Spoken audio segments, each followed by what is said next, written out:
네, 주님과 함께 행복한 하루가 되시길 바라겠습니다. 오늘 말씀은 히브리서 1장 8절에서 9절 말씀입니다.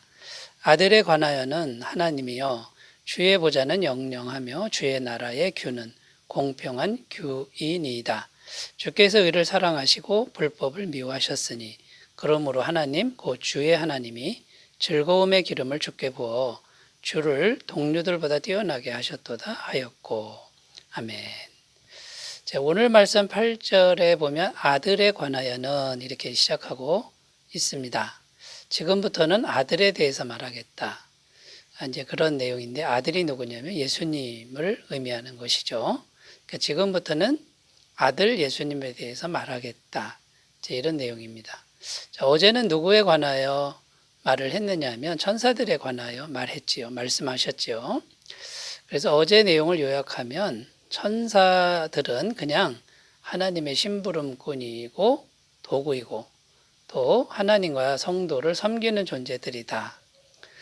이제 이것을 말씀한 것입니다. 그런데 이제 오늘 말씀에 보면 아들은 천사들과는 완전히 차원이 다른 존재다.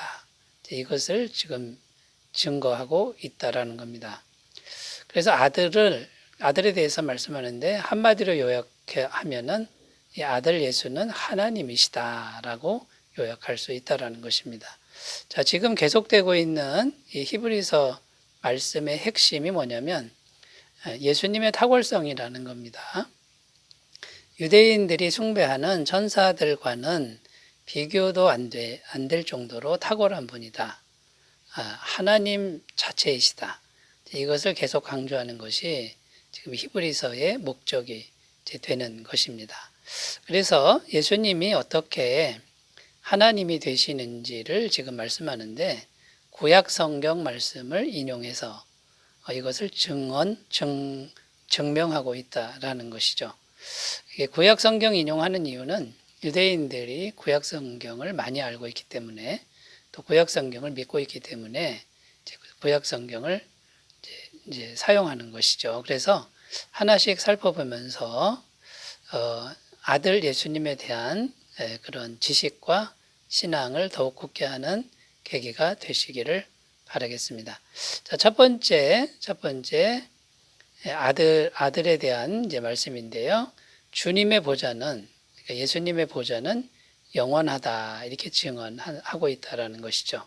8절입니다. 아들에 관하여는 하나님이여 주의 보좌는 영영하며 주의 나라의 규는 공평한 규이니이다. 이 말씀은 구약성경 시편 45편 6절에 나오는 말씀입니다. 그러니까 구약성경을 인용한 것인데요. 시편 45편은 메시아에 대한 시편으로 알려져 있습니다.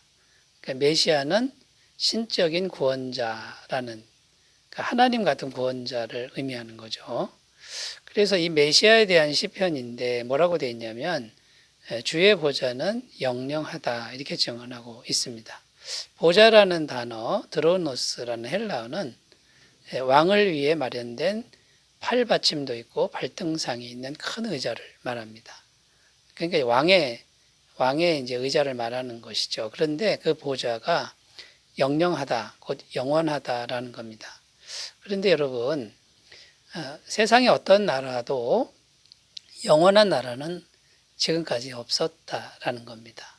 영원한 나라는 하나밖에 없습니다. 하나님의 나라 밖에는 이제 없다라는 겁니다. 그러므로 주의 나라, 곧 메시아의 나라는 영원한 하나님의 나라다. 이런 의미가 되는 것이죠. 그런데 그 메시아가 바로 예수님이라는 거죠. 그래서 예수님의 나라는 영원한 하나님의 나라다. 그러므로 아들 예수님은 하나님이시다. 이것을 증언하고 있는 겁니다. 성경에는 이 예수님의 하나님 되심, 예수님의 신성을 증언하는 구절이 풍성하게 들어 있습니다. 이사야 9장 6절입니다. 이는 한 아기가 우리에게 낳고 한 아들을 우리에게 주신 바 되었는데 그의 어깨에는 정사를 메었고 그의 이름은 기묘자라 모사라 전능하신 하나님이라 영존하신 아버지라 평강의 왕이라 할 것임이라. 여기 보면 전능하신 하나님, 영존하시는 아버지라 이렇게 되어 있습니다. 여러분, 그러므로 이 모든 이 말씀이 예수님에 대한 메시아에 대한 말씀이라는 거죠. 그러니까 구약 성경에도 계속해서 예수님에 대한 증언들로 차 있다라는 것을 지금 말씀하고 있는 겁니다. 요한복음 1장 1절에서 3절 태초에 말씀이 계시니라. 이 말씀이 하나님과 함께 계셨으니 이 말씀은 곧 하나님이시니라.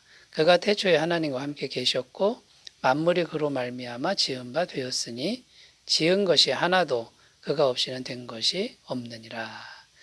예수님에 대한 말씀인데 창조주 하나님이시다라는 이런 신앙 고백의 말씀이죠. 요한복음 10장 30절입니다. 나와 아버지는 하나이니라. 예수님이 직접 자신에 대해서 나하고 하나님은 하나다 이렇게 증언한 말씀입니다. 이제 계속해서 이렇게 성경 말씀을 인용하고 특별히 구약 성경을 인용하는 그것은 유대인들이 구약 성경은 믿고 있기 때문이라는 것이죠. 그러니까 여러분 구약 성경에서도 이렇게 예수님이 하나님 되심을 증언하고 있다라는 것을 우리가 보면서 우리 아들 예수님이 얼마나 대단한 존재이고 탁월한 존재이고 전능하신 존재인가를 다시금 확인하면서 다른 것에 마음을 빼앗기지 않는 그런 신앙이 되셨으면 좋겠습니다. 자, 두 번째 오늘 말씀에 보면 또 이렇게 증언합니다. 주님의 규는 공평한 규라고 증언하고 있다라는 것이죠. 8절 9절을 읽겠습니다. 하늘에 관하여는 하나님이여 주의 보좌는 영령하며 주의 나라의 규는 공평한 규이니이다. 주께서 의를 사랑하시고 불법을 미워하셨으니. 9절 상반절까지 읽었는데요. 자, 두 번째로 구약 성경이 증언하는 게 뭐냐면 주의 나라의 규는 공평한 규다. 자, 이 말씀입니다. 이 규라고 하는 게 뭐냐면 왕이 가진 손에 들고 다니는 이제 지팡이를 말합니다. 쉽게 말하면 지휘봉 같은 것이죠. 왕이 항상 가지고 다니는 그것을 규라 그러는데 공평한 규다 이렇게 되어 있습니다. 이 공평이라는 단어 유디테스라는 헬라어는 올바르다, 곧다. 자, 이런 의미가 있습니다. 어떠한 불이나 부정이 없는 상태를 설명할 때 이 단어를 썼다라는 거죠. 유디테스라는 단어를 썼는데, 자, 그런데 여러분, 어떠한 불이나 부정이 없는 이런 공평은 이 세상에 존재하지 않는다는 것입니다. 따라서 이 공평이라는 이런 단어도 역시 하나님의 나라를 설명하는 단어라는 겁니다.